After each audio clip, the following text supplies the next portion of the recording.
Hello बच्चों, मैं doctor Sunita Nandal कक्षा 11th के लिए आरो भाग 1 की कविता है पथिक, जिसके कवि हैं राम नरेश त्रिपाठी। उसकी व्याख्या लेकर आई हूँ। 2 पद्यांश हम पहले कर चुके हैं। जब गंभीरतम अर्ध निशा में जग को ढक लेता है, अंतरिक्ष की छत पर तारों को छिटका देता है, सस्मित वदन जगत का स्वामी मृदु गति से आता है, तट पर खड़ा गगन गंगा के मधुर गीत गाता है। एक बार फिर रीडिंग लेंगे मेरे साथ। जब गंभीरतम अर्ध निशा में जग को ढक लेता है, अंतरिक्ष की छत पर तारों को छिटका देता है, सस्मित वदन जगत का स्वामी मृदु गति से आता है, तट पर खड़ा गगन गंगा के मधुर गीत गाता है। प्रसंग क्या है? प्रस्तुत पद्यांश हमारी हिंदी की पाठ्य पुस्तक आरो भाग 1 में पथिक कविता से अवतरित श्री राम नरेश त्रिपाठी द्वारा रचित है। व्याख्या देखिएगा। जब आधी रात को, अर्धनिशा आधी रात को, जग को संसार को, जब आधी रात को गहरे अंधकार, जो गहरा अंधकार है वो सारे संसार को ढक लेता है। गंभीर का मतलब गहरा। जब गहरा अंधकार आधी रात को, आधी रात में संसार को ढक लेता है, जब आधी रात को अंधेरा संसार को ढक लेता है, अंतरिक्ष की छत पर आकाश में तारे निकल आते हैं, तारे छिटक आते हैं। जब आकाश में तारे निकल आते हैं, जब आकाश को गहरा अंधकार आधी रात को ढक लेता है, आकाश में तारे निकल आते हैं, तारे बिखर जाते हैं। ऐसा लगता है जैसे आकाश रूपी छत का अंधकार मानो तारों को छिटका देता है, तारों को छिटका देता है। सस्मित वदन, तब अपनी सुंदर मुस्कान से, सस्मित मुस्कुराहट वाले वदन मुख से जगत का स्वामी मृदु गति से आता है। कौन? सूर्य। तब अपनी सुंदर मुस्कान को समेटे, तब अपनी सुंदर मुस्कान को समेटे जगत का स्वामी मंद मंद मृदु गति से आता है। यहाँ स्वामी अपनी मंद मंद गति से आने लगता है। भी रात के अंधेरे थे, तारे बिखरे हुए थे, जब सुबह हुई तो अपनी सुंदर मुस्कुराहट को बिखेरते हुए जगत का स्वामी सूर्य मंद मंद गति से आता है।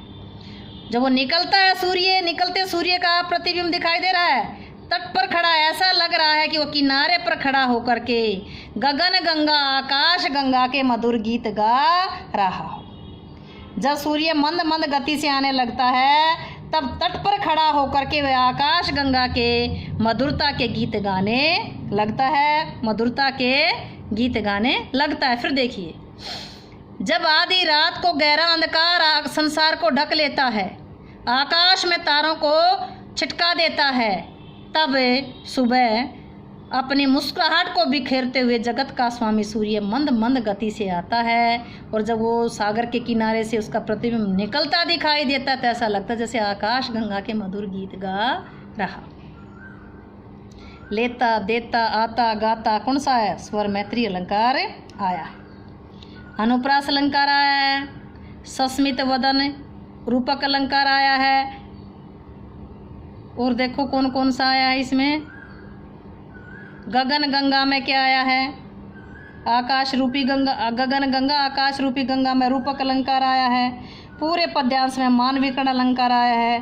भाषा सरल सरस तत्सम शब्दों युक्त खड़ी बोली है। दृश्य बिंबा विदा शब्द शक्ति है।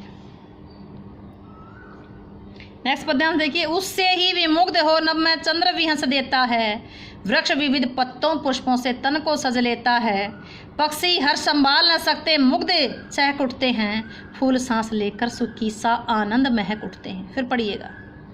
उससे ही विमुग्ध हो नभ में चंद्र भी हंस देता है, उससे विमुग्ध होकर के आकाश में चंद्रमा हंसने लगता है। वृक्ष विविध पत्तों पुष्पों से तन को सज लेता है, पक्षी हर्ष संभाल न सकते मुग्ध चहक उठते हैं, फूल सांस लेकर सुखी सा आनंद महक उठते हैं। क्या कहता है कवि? रात्रि के बाद जब प्रातःकाल होता है, सूर्य उदय होने लगता है, तो आकाश में भी चंद्रमा उसे देख करके, किससे, जब रात खत्म हुई, रात बीत गई, तो सुबह के समय चंद्रमा भी होता है और सूर्य भी निकला, देखा हो गया आपने, तब का जिक्र है। कि जब रात बीत गई सूर्य उदय होने लगता है तो आकाश में चंद्रमा भी उसे देख करके मानो विमुग्ध होकर के हंसने लगता है। जब प्रातः काल होता है, सूर्य उदय होने लगता है तो आकाश में चंद्रमा ये देख करके विमुग्ध होकर के हंसने लगता है। किसे देख करके? सूर्य को देख करके। वृक्ष विविध, वृक्ष जो पेड़ हैं विविध अनेक प्रकार के पत्तों से, फूलों से तन को सज लेता है, अपने तन को सजा लेते हैं।